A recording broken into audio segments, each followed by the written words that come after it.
Hello అండి, నమస్తే అందరికీ. ఈరోజు అయితేనండి ఈ ప్రోగ్రామ్కి స్పాన్సర్ చేసిన మాలతి అండి, ఒంగోలు నుంచి. మాలతి చాలామందికి తెలుసండి, మేమిద్దరం చాలా చేసాము, వీడియోస్ కూడా ఉన్నాయి. అయితేనండి ఒకళ్ళు అడిగారు, మీరు చేసేవి ఇలా యూట్యూబ్లో పెట్టడం అవసరమని అడిగారండి. అయితే నేనైతే వాళ్ళకి సమాధానం చెప్తాను, అవసరమని నేను అంటానండి. ఎందుకని అంటారా, యూట్యూబ్లో నేను వీడియో చేసి పెట్టడం వల్ల మాలతి అనే అమ్మాయి తనెవరో నాయనెవరో తెలియదండి, కానీ వరదల సమయంలో నాకు మంచి సపోర్ట్గా నిలిచింది. అక్క నేను నీకు హెల్ప్ చేస్తానక్క, నీ వీడియోస్ నేను చూశానని చెప్పి ఒంగోలు నుంచి ప్రతి నెల వచ్చి విజయవాడలో హెల్ప్ చేసి వెళ్ళిద్దండి. అందులో భాగంగానే మన ట్విన్స్ అండి, వాళ్ళ మదర్ ఫాదర్ ఇద్దరు చనిపోయారు వరదల్లో. చనిపోతే వాళ్ళ కుటుంబానికి ప్రతి నెల ఇంటికి సరిపడా సరుకులు ఇస్తాము. అంతేకాకుండా ఈ సంవత్సరం ఆ ట్విన్స్లో ఒక బాబు చనిపోయినా కూడా ఇంకొక బాబుకి మొత్తం అండి A to Z school fees కానీ, బస్సు ఫీజు కానీ, బుక్స్, డ్రెస్ అన్నీ అండి A to Z కట్టేసి స్కూల్లో జాయిన్ చేసాం. దేనివల్ల అండి, ఆ సుకన్య గార్డెన్ వీడియోస్ చూడడం వల్ల. ఇంకొకటి అండి, ఒక ఫ్యామిలీలో లాస్ట్ ఇయర్ హస్బెండ్ చనిపోయారు వరదల్లో. 4 డేస్కి కానీ తెలియలేదండి చనిపోయారని.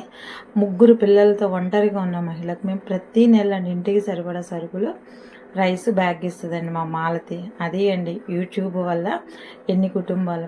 తర్వాత అండి ఒక ఫ్రెండ్ అనమాట, నాకు నేమ్ గుర్తురాట్లా, వీడియోస్ చూసాను. వృద్ధాశ్రమంలో వరదల్లో తడిచిపోతే 60 మంది వృద్ధులకి A to Z బట్టలు, షాంపులు, బ్రష్లు, అలా మొత్తం ఏవి కావాలంటే అవన్నీ హెల్ప్ చేశారండి. అంతేకాదండి, ఆ రోజు ఆ 2 వృద్ధాశ్రమాలకు అయిన ఖర్చు ₹1,00,000 తను తీసుకొచ్చి తన చేతుల మీదే నేను ఇప్పించాను అనమాట. దేనివల్ల అండి, సుకన్య గార్డెన్స్ వీడియోస్ చూసి ఏమండి మీ ద్వారా అయితే చక్కగా వెళ్ళిద్ది, ఇక్కడ ఇచ్చినా కూడా అంత వేస్ట్ అయిపోతుందని తను ఆ చిన్న కామెంట్ ఇచ్చారండి. ఇంకా చాలామంది చాలా రకాలుగా వీడియోస్ చూసి హెల్ప్ చేసిన వాళ్ళు ఉన్నారు. కాబట్టి మన వీడియోస్ అందరికీ ఉపయోగకరంగానే ఉపయోగపడుతున్నాయి కానండి, ఎవరికి అసభ్యంగా కానీ అభ్యంతరంగా కానీ లేవండి. అలాంటప్పుడు యూట్యూబ్లో వీడియోస్ అప్లోడ్ చేయడం మంచిదే కదండి. మన వల్ల మనం పెట్టలేకపోయినా మన ద్వారా ఒక 10 మందికి చూపించామండి మార్గం.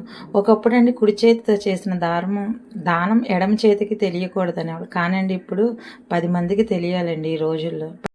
ఆ మాట ఎందుకన్నానంటేనండి, ఇంకా 10 మందికి ముందుకు వస్తారనేనండి. ఇదే అండి ఈరోజు నా చిన్న స్టోరీ అయితే.